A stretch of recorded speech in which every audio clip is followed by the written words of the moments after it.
מה אם הייתי אומר לכם שברגע זה ממש, בלי שאתם יודעים, אתם משלמים מס עצום שנע בין 5,000 ל-15,000 שקלים בכל שנה, ולא, זה לא בגלל מדד המחירים, יוקר המחיה או הריבית של בנק ישראל. אני מדבר על מס שקיים רק בקבוצה אחת באוכלוסייה, וזו לא המדינה שגובה אותו. המוח שלכם גובה אותו. קוראים לזה ADHD tax, מס ה-ADHD. ואם אתם לא תבינו את המנגנון והמדע שמאחוריו, תמשיכו לדמם כסף כל החיים. בסרטון הזה אני הולך ללמד אתכם על המס הזה, על המדע מאחוריו, ולהסביר לכם שהבור בכיס שלכם הוא לא טעות אופי, אלא נוירולוגיה.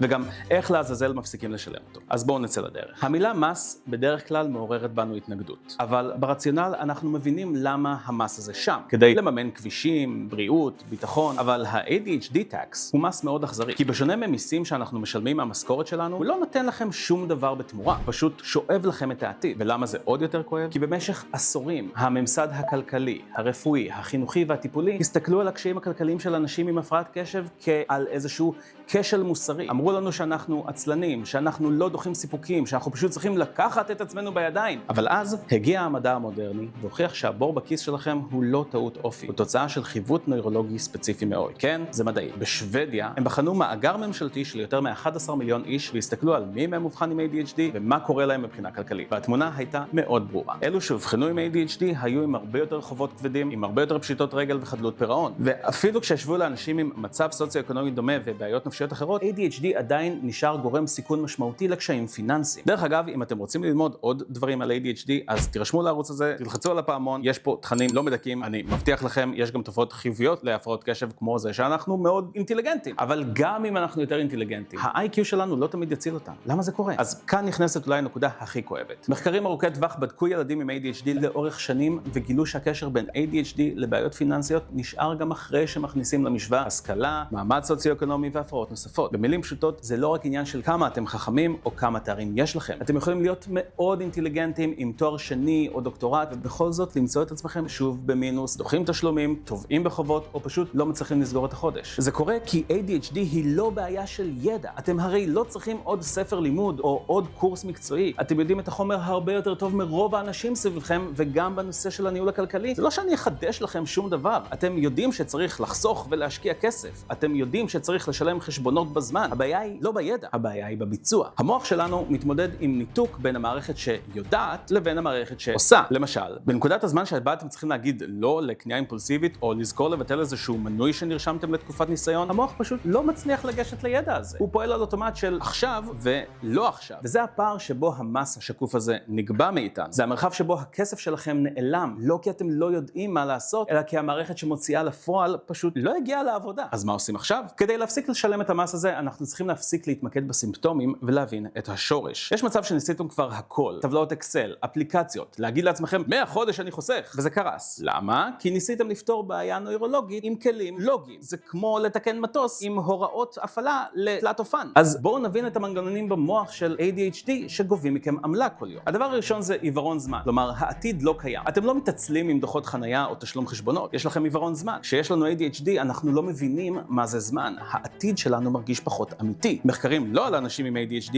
מראים שהמוח מעדיף תגמול קטן עכשיו על פני תגמול גדול יותר מחר. וכשיש לנו ADHD, העולם הוא פשוט ניסוי המרשמלו שלא נגמר. מן סתם אני עדיף לקנות כרטיס טיסה לטיול שאני לא בטוח יכול לממן אותו מאשר לשים את הכסף הזה בבית השקעות כדי שיצבור ריבית. ולא, אני לא אשלם עכשיו חשבון חשמל כי יותר דחוף לי להזמין פיצה. הכאב הוא בעתיד ולא עכשיו. עכשיו אני רוצה פיצה, לא לשלם חשבונות. הבעיה היא שעד שאנחנו מרגישים את הכאב הזה, החשבון כבר צבר ריבית או שדוח החנייה הזה שלא שילמנו הוכפל. נקודה שנייה, אנחנו לא מבינים את האימפולסיביות שלנו. תגידו לי אם זה מוכר לכם. 2 בלילה, אתם גוללים באינטרנט, פתאום פרסומת על משהו שבא לכם. אוזניות, כיסא גיימינג או סט סכינים מקצועי, והמוח צועק לכם לקנות עכשיו. יש אימפולסיביות. אתם מסתכלים על האימפולסיביות כחולשה. וזו אחת הסיבות שאנחנו לא מצליחים לשלוט באימפולסיביות שלנו. כי אנחנו לא מבינים מה זה אומר אימפולסיביות. אז אני פה להסביר. אימפולסיביות אומר שהמוח שלי רעב. במוח ADHD יש חוסר איזון בייצור דופמין. אותו מוליך במוח שאחראי על ציפייה ותגמול. תוסיפו לזה מחקרים שמראים קשר ישיר בין ADHD לקניות אימפולסיביות וסגנונות של קבלת החלטות מאוד גרועות בחיים שלנו. הקנייה הזאת נותנת לנו זריקת דופמין מיידית, איזושהי תחושה של ריגוש, תחושה של שליטה, אפילו תחושה של ריכוז לרגע. בתכלס יש לנו משהו לצפות לו, אבל מהר מאוד הדופמין נעלם ולכם נשאר חיוב בכרטיס האשראי ועוד חודשים של תשלומים. אל תסתכלו על זה כבזבוז כסף, תסתכלו על זה כטיפול עצמי יקר ומאוד לא יעיל. כשאתם קונים משהו בשביל להרגיש טוב, אתם משלמים על זה פי 10 אחר כך. נקודה שלישית, קריסת זיכרון העבודה, שזה בעצם המס על השכחה, וזה אולי החלק הכי מתסכל. נרשמתם לניסיון חינם בספוטיפיי, נטפליקס או איזושהי אפליקציית כושר, שכחתם לבטל את המנוי ועכשיו 50 שקלים יורדים כל חודש במשך שנתיים. זה 1,200 שקלים שפשוט נעלמו להם. קניתם ירקות בריאים ב100 שקלים, שמתם במגירה התחתונה במקרר, שבוע אחר כך זה רקוב לגמרי, זרקתם 100 שקל לפח. קיבלתם התראת תשלום ואתם רואים אותה, אבל המוח שלכם כבר עמוס בכל כך הרבה משימות ודברים אחרים, אז החיוב הזה עובר למינוס ואתם גם משלמים עליו ריבית. כל מנוי שלא ביטלתם, כל חשבון ששכחתם, כל ארוחה שנזרקה, זה מס ADHD מצטבר של מאות שקלים בחודש. וזה קורה כי ADHD יוצר עומס קוגניטיבי שגורם למידע חשוב להיעלם מהמוח שלנו, מזיכרון העבודה. זה לא חוסר אחריות, זה פשוט מוח שמתקשה להחזיק יותר מ3-4 פריטים בראש בו זמני. ועכשיו נשאלת שאלת השאלות. איך נפסיק לשלם את המס המחורבן הזה? אז לצערי אין לי תשובה אחת, אבל יש כל מיני טכניקות שיכולות לעזור. קודם כל טיפים לעיוורון זמן של העתיד לא קיים. תגדירו לעצמכם חיובים אוטומטיים בדיוק בראשון בחודש. כל החשבונות, שכירות, חשמל, אינטרנט, השתדלו שירד בזמן קבוע הכל ביחד. עדיף בתחילת חודש. למה תחילת חודש? ולמה זה עוזר? ככה לא תצטרכו לזכור לשלם. התשלום ירד אוטומטית ותמנעו מעצמכם קנסות. אבל תשימו לב שגם תצטרכו לבטל הוראות קבע בעתיד, אבל זאת בעיה שלכם בעתיד, לא של עכשיו. נרשמתם להתנסות לאיזושהי אפליקציה, מיד לשים תזכורת אגרסיבית בטלפון שמזכירה לכם לבטל אותו יומיים לפני מועד התשלום הראשון. לא ביום התשלום, לא יום לפני התשלום, יומיים לפני. עיוורון זמן גורם לנו להעריך לא נכון כמה זמן נשאר, אז בואו פשוט נמנע את זה. בנוגע לאימפולסיביות, למערכת הדופמין הרעבה שלה, איך אנחנו נמנעים מרכישות אימפולסיביות או רגשיות. אז זה טיפ שעובד עליי מעולה. אם אני רואה משהו שאני רוצה, אני לא קונה אותו עדיין. אני מחכה יומיים. אני נותן להתלהבות הרגעית הזאת לדעוך, ואז ההחלטה הופכת להיות רציונלית יותר. אם אחרי יומיים אני עדיין רוצה את זה באותה כמות, באותה רמה שרציתי את זה כשנתקלתי בזה, אני קונה. כמובן, אם יש לי את הכסף לזה בבנק. ומה נעשה עם זיכרון העבודה? אז קודם כל שיהיה לכם תמיד צ'קליסט של דברים קבועים שאתם צריכים לעשות. דברים שאתם יודעים שאתם צריכים לעשות אותם לא משנה מה, כמו לשלם חשבונות, שכירויות, ביטוח לאוטו, דברים שאי אפשר להפתיע אתכם בהם. תדפיסו את זה על דף A4 ותשימו את זה על המקרר או על הדלת, או אפילו תשימו את זה ברקע של הטלפון. ותרשמו שם את כל הדברים שאתם יודעים שאתם מפספסים, אם זה לבטל מנויים, לשלם חשבונות או להעביר תשלומים, וגם אל תרשמו את זה כמשימה. תשאלו את זה כשאלה. האם ביטלתי מנויים? האם בדקתי חשבונות? האם ארוחת הצהריים שלי למחר מוכנה? אל תסמנו וי על הדף, תסמנו וי פה בראש. לא תצטרכו להסתמך על הזיכרון, כי זה ממש שם. מה שאני רוצה להגיד לכם זה שה-ADHD tax הוא לא גזירת גורל, והוא בטח לא סיבה להרגיש אשמה או בושה. המדע מוכיח שהקשיים האלו הם לא בחירה שלכם, הם פשוט חלק מהמחיר של המערכת שאיתה נולדתם. אבל ברגע שהם מפסיקים להאשים את האופי שלכם ומתחילים לנהל את הנוירולוגיה שלכם ואת המוח שלכם, הכסף מתחיל להישאר בכיס. זה המעבר מלהיות קורבן של המוח שלכם למנהל של המערכת הזאת. אני רוצה לבקש מכם משהו אחד. בואו נוציא את זה לאור ונפסיק להתבייש, ובואו נדבר על הדברים שכואב לדבר עליהם, כי זו הדרך הכי טובה לנצח את המס הזה. ואם הסרטון הזה עזר לכם אפילו קצת להבין יותר טוב איך המוח שלכם עובד ואיך לשמור על הכסף שלכם, תעשו לייק ותירשמו לעמוד, תלחצו על הפעמון. אני מעלה כאן תכנים שמבוססים על מחקרים ועל הניסיון שלי בשטח כדי לעזור לכם להפוך את הפרעת הקשב ממכשול ליתרון בקריירה ובחיים שלכם. אל תיתנו למס הזה להמשיך לרדוף אחריכם. זה יותר בשליטה שלכם ממה שאתם חושבים.